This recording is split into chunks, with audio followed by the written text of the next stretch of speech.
bem, a continuação do nosso vídeo. Eles dizem que Jesus é maior mártir de Jeová. Na sua morte entregou seu fôlego, certo? Ao Pai e morreu, ficando tão morto como se nunca tivesse vivido. Mas Jesus não foi mártir de Jeová, mas sim um Cordeiro de Deus, que se deu em resgate de muitos. Então, meus queridos, há muitos ensinamentos que os testemunhos de Jeová ensinam, né, explicando a Bíblia fora de seu contexto, né, absurdamente tirando a autoridade das Escrituras Sagradas, certo? Então devemos ficar atentos com essas falácias, com esses ensinamentos falsos que não condizem com a verdadeira Escritura Sagrada que nós conhecemos, certo? Eles dizem que Jesus, que Jesus foi crucificado e sepultado, ressuscitou corporalmente, fato que foi testemunhado pelo discípulo, né? Então essa questão de que Jesus não ressuscitou, que o seu corpo sumiu misteriosamente, né, cai por terra, porque a Bíblia explica a Bíblia. Nós temos aqui definição bíblica que demonstra que Jesus foi ressuscitado. João capítulo 1, João capítulo 1, 18, Lucas 1, 35, Colossenses 2, 9, Mateus 28, e enfim, vários textos bíblicos que mostram que Jesus ele ia morrer e ao terceiro dia ele ia ressuscitar. E o que eles dizem sobre o Espírito Santo, né? Eles alegam que o Espírito Santo é apenas uma força ativa. Eles negam que o Espírito Santo tem personalidade. Eles afirmam que é apenas uma força ativa, uma influência impessoal de Deus, um fluido para executar a vontade divina. O Espírito Santo é a terceira pessoa da Trindade e eles são atribuídas as mesmas qualidades de Deus Pai.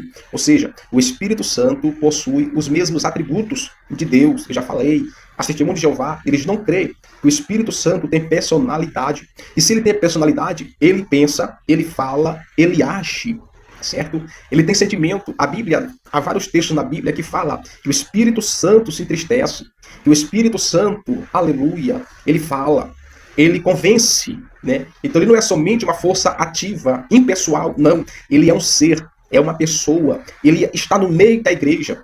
Ele habita dentro de nós. Então cuidado com essas heresias, essas palavras de suavidade que os testemunhos de Jeová usam para distorcer, para cauterizar a mente de muitos despreparados, né, biblicamente falando, certo? Ou seja, o Espírito Santo possui eternidade, onipresença, onisciência e é a mesma onipotência. O Espírito Santo é Deus. O Espírito Santo é uma pessoa, certo? O Espírito Santo habita dentro de nós, certo? O Espírito Santo nunca poderá ser somente uma influência, pois é uma pessoa que fala e ensina. Vamos ver o versículo bíblico? Bora lá. Apocalipse tem a frase: quem tem ouvido, ouça o que o Espírito diz às igrejas. Definição bíblica: Atos capítulo 5, versículo 3, Hebreus 9, 14, Salmo 139, 7 até o 9, 2 Coríntios capítulo 2, versículo 10 e 12, Lucas 1, 35, João 14, 16, Atos 17, Romanos 8, 26 e 1 Coríntios capítulo 2, versículo 3, certo? E outro tópico, o que eles dizem sobre a Bíblia? Vamos lá. Eles dizem que a Bíblia tem uma tradução própria, chamada de Novo Mundo, que apoia as doutrinas heréticas da seita. Bora lá. O que eles dizem sobre a morte? O que eles dizem sobre a morte? Você que é testemunho de Jeová, ou você que está recebendo o ensinamento deles, fique atento. O que eles dizem sobre a morte? Eles afirmam que o homem simplesmente deixa de existir, passando a um estado de total inconsciência. Ou seja, para o ensinamento do testemunho de Jeová, eles acreditam que quando o homem ele morre, ele morreu, fica em um estado de inconsciência e inatividade. Ou seja, morreu, acabou tudo, né? Mas a Bíblia Sagrada, ela distorce esta palavra.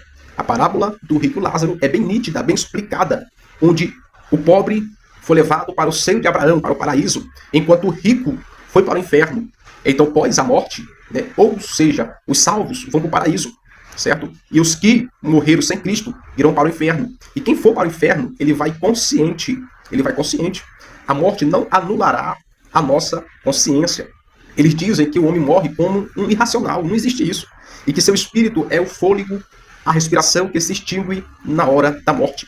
Eles não creem na tricotomia de que quando a pessoa morre, o que a antropologia nos ensina? O que é a morte? A separação da alma do corpo. Nós entendemos que o espírito volta para Deus e a nossa alma terá um destino, né? Mas para eles acreditam que o ser humano, quando ele morre como um irracional e que seu espírito nada mais é do que o fôlego, a respiração, que se extingue na hora da morte. Ou seja, eles ensinam, quando você morre, o seu espírito também se acaba, certo? Então vamos aqui refutar esta palavra com a Bíblia. Segundo a Escritura, diz-nos que o espírito do homem é incorruptível e imortal. O crente, ao morrer, vai para o paraíso, onde aguarda a sua ressurreição. Isso é verdade. E os dos não crentes vão para o Hades, onde tanto os do paraíso como dos Hades estão em estado de plena consciência, conforme está escrito em Eclesiastes 3:21, Lucas 16:23, Lucas 23:42, 2 Coríntios 5:1, Filipenses 1:22, 2 Pedro 1:13 e até o 15, e Hebreus 9:27. Então, é questão de conhecer a palavra de Deus. Não ficar só com os ensinamentos de qualquer pessoa. Mas você tem que ter afinição, tem que ter o hábito de estar lendo, estudando a palavra de Deus, para que você possa se defender contra as heresias deste século. E sobre a ressurreição? O que eles dizem sobre a ressurreição? Bem, eles dizem, né? Eles negam a ressurreição do corpo. Já vai contra a Bíblia. Então, o que Paulo deixou escrito lá em Tessalonicenses, que nós, os mortos em Cristo, vão ressuscitar em corpos incorruptíveis. Ou vamos ser transformados na ressurreição em corpos incorruptíveis. Eles negam isso. Eles negam isso, né? Eles negam isso. Certo? Eles afirmam que no ano de 1918, quando Jesus veio ao seu templo, começou a ressurreição dos fiéis. Outra heresia. Certo? Outra heresia clara. Eles dizem que os fiéis da antiguidade, desde Abel até João Batista, que serão príncipes da terra. Não haverá uma ressurreição para os que tiverem a oportunidade de mostrar sua lealdade a Cristo a fim de serem provados. Eles negam a existência de qualquer castigo eterno ou inferno. Olha só. Eles ensinam, o testemunho de Jeová ensina que no final de todas as coisas, tudo vai ocorrer bem, não vai ter inferno, não vai ter castigo, não vai ter nada. Então isso quer dizer que eu posso beber, que eu posso fazer o que eu quero, porque afinal de contas não há castigo, não há inferno, não há nada. Só que a Bíblia que nós temos em mãos, que nós acreditamos, refuta essas ideias. Filipenses 3, versículo 20, você pode ler em sua casa, Apocalipse 7, 9 até o 10, Hebreus 9, 27, João 5, 28 e Apocalipse, capítulo de número 20, capítulo 6, do 11 ao 15, Apocalipse 19, versículo 20, certo? Marcos 25, 46 e Apocalipse 14, versículo 1, né? E o que eles dizem sobre a escatologia, sobre a doutrina das últimas coisas, arrebatamento, juízo final, tribunal de Cristo. Vamos aqui aprender o que os testemunhos de Jeová acreditam sobre este assunto, certo? Eles afirmam que Jesus veio, que Jesus já... Olha só, na mente deles, eles dizem que Jesus já veio, já voltou, né? Em 1818, de maneira invisível. Isso aqui é uma pura heresia, ensinamentos errados, né? Que ele veio de forma invisível, né? E que o milênio começou em 1914 e que Jesus, em 1918, Jesus veio para o tempo. Olha só, eles acreditam que Jesus já voltou, que Jesus já veio, que o milênio já aconteceu, né? Mas nós já sabemos que a vinda de Cristo é certa, mas não sabemos o dia nem a hora. Olha só, eles já determinaram o dia que Jesus já veio. Para eles, Cristo já voltou, não vai voltar mais. Ou seja, eles descartam essa questão de arrebatamento. Eles descartam essa questão de que a gente prega que Jesus irá voltar. Eles descartam isso. Mas a Bíblia vai refutar. Não é eu, é a Bíblia que vai dizer. Mateus 24, 36. Jesus Cristo, na sua vinda, arrebatará. O que arrebatar é levar para si, arrancar com força os salvos. E nós, que ficarmos vivos, seremos arrebatados, juntamente com ele nas nuvens, a encontrar o Senhor nos ares. E assim estaremos sempre com o Senhor, certo?